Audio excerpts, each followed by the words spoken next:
Ready? Start. Sir, as the Honorable Minister has already made it clear that this bill has been brought forward for our consideration after due consultation with the central trade unions, and this bill has been necessitated by the fact that the amendment in the Industrial Disputes Act in 1982 excluded the workers in hospitals and other educational institutions from the purview of the Act.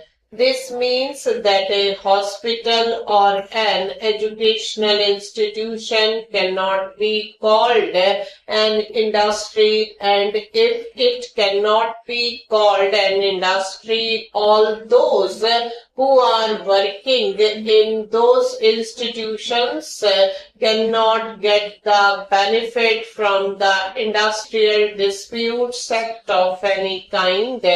So naturally something has been done for all those employees of such institutions for the redressal of their grievances. It is exactly for this that this bill has been brought before us for our consideration. As regards this bill, there is a provision for setting up of a grievances redressal authority and appellate authority in all establishments for the redressal of industrial disputes. As regards the collective grievances, management councils are proposed to be there. Naturally, this has to be done by the employers or by those who actually are managing those institutions. If the government is the proprietor, then the government has to do it. If it is a private hospital or a private educational institution, whoever is the employer has to do it. Doing it has been made statutory. By this bill, it will be the bounden duty to evolve such machinery for redressal of the grievances of the employees and other employees therein.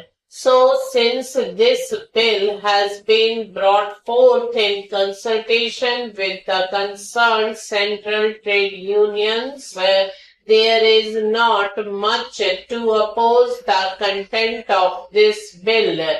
We can of course earnestly hope that as contemplated in the bill itself, very soon these appellate authority or grievance redressal authority or management council will be established in all such institutions so that all those who are working therein may be able to get their genuine grievances redressed.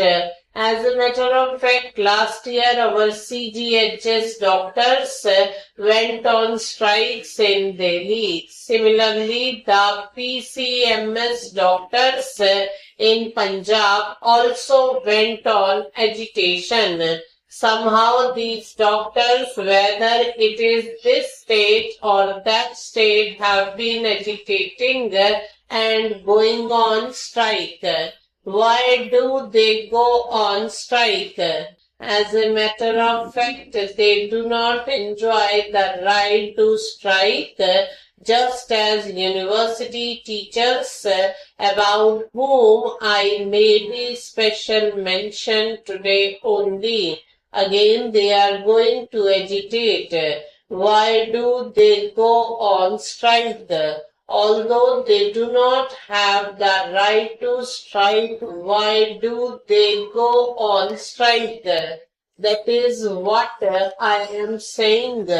You listen to me. they go to strike compelled by circumstances when they are not able to get justice, economic and social, due to them, then whether you give them the right to strike or not, whether it is on the statute books or not, the workers, the wage earners must take that action ultimately. You cannot check them and you have not been able to check them. After all, you have to come to terms with them. An agreement was signed, an accord was there in the case of university teachers, but that accord has not been implemented as yet. Those university teachers and employees are also covered under this bill. That is why I am mentioning this. As regards doctors, of course, much has been done to give them justice. Still, they are not happy. It is the attempt of the government to keep the medical institutions, the educational institutions free from conflict as far as possible, so that they do not have an agitate every now and then, and there is an alternative mechanism provided for where they can take their grievances. As regards individual grievances, of course, you go on strike for collective grievances, not for individual grievances. The grievance redressal authority for the affiliate authority that is being provided for is all right. It is only in the case of collective grievances that trade union activity comes into the picture.